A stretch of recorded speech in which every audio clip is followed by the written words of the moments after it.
Hello again, I'm Michael Mountain, and this is the second video about the symposium that we're holding in Atlanta this coming February.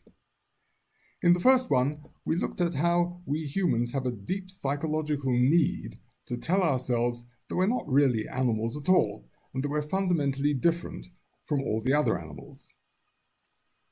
This state of denial has led us to put as much distance as we can, both physically and psychologically, from our fellow animals, and to treat them and the whole planet with total disrespect. So let's take a look now at why we have to keep telling ourselves that I am not an animal. In most ways, we humans aren't very different from other kinds of animals. Some of our faculties are more developed, others less so. But there is one faculty that seems to be unique to us humans, and that's our ability to reflect on the future. Not just the near future, but to imagine ourselves 10, 20, 50 years ahead. In some ways, that's been quite a blessing. But in another way, it's a real curse. Because when we reflect on our future, the one thing we cannot help seeing is our own mortality, our ever-approaching, inevitable death. Now, all animals have a fear of death. That's a basic survival instinct. A deer or a rabbit will have moments of terror when they're being chased by a predator. But death isn't something that haunts their lives.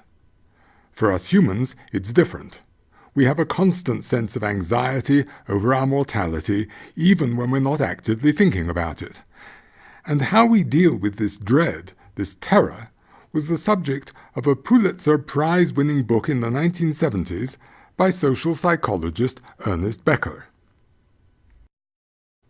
Becker's book, The Denial of Death, explores the fact that we humans have a fundamentally conflicted nature. On the one hand, we reach for the stars, and it seems there's no limit to what we can achieve. But we cannot escape the fact that just like all the other animals, each of us is going to end up dust to dust and ashes to ashes. Our solution to this is to deny our mortality, and to tell ourselves that we're not really animals at all. Here's how Becker explains it in his book. Man, he writes, is a creator with a mind that soars out to speculate about atoms and infinity. This immense expansion, this dexterity, this ethereality, this self-consciousness, gives to man literally the status of a small god in nature.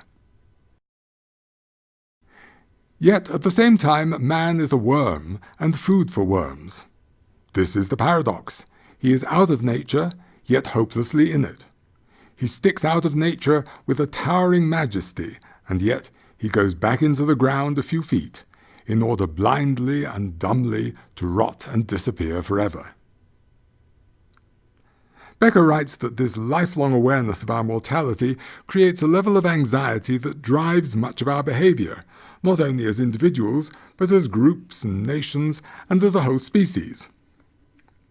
And since our fellow animals are a constant reminder of our own creatureliness, one of the chief ways we suppress our death anxiety is by denying the fact that we're animals at all. So we tell ourselves instead that we're not really animals, we're more than just our bodies, we're beings of a higher order. In ancient Greece, for example, Aristotle proclaimed that the divine intellect which distinguishes man from the animals is immortal and transcendent. Aristotle developed what became known as the Great Chain of Being, a scale that places humans in a category that's separate from and superior to the animals. This idea was picked up by Christianity a few centuries later, and St. Augustine captured the whole notion when he wrote that in heaven there will be no animal body to weigh down the soul in its process of corruption. In the centuries that followed, the Great Chain of Being was adopted by medieval science, with all sorts of fancy diagrams and charts and scales and ladders. Today it's still accepted by most people, even by many scientists, and even though it goes against all the evidence of how we humans fit into the picture of life on Earth. It's become part of our language, like how we refer to other animals as it, rather than him or her. And this, of course, is really bad news for our fellow animals. Becker writes that as soon as we humans had developed the kind of skills and technology to subjugate the other animals, we began to exercise our power over them as a way of proving to ourselves that we were fundamentally superior. Mortality, he writes, is connected to the natural animal side of human existence, and so man reaches beyond and away from that side, so much so that he tries to deny it completely.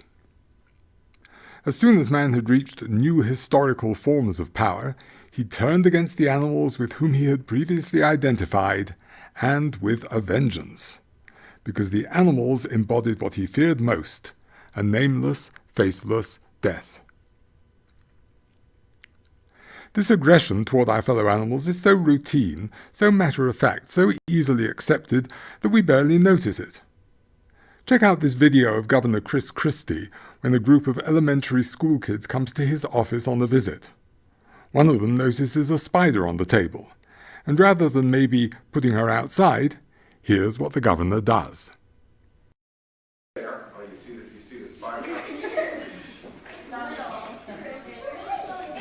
Where is he? Oh, there he is. Let's staple him. Yeah,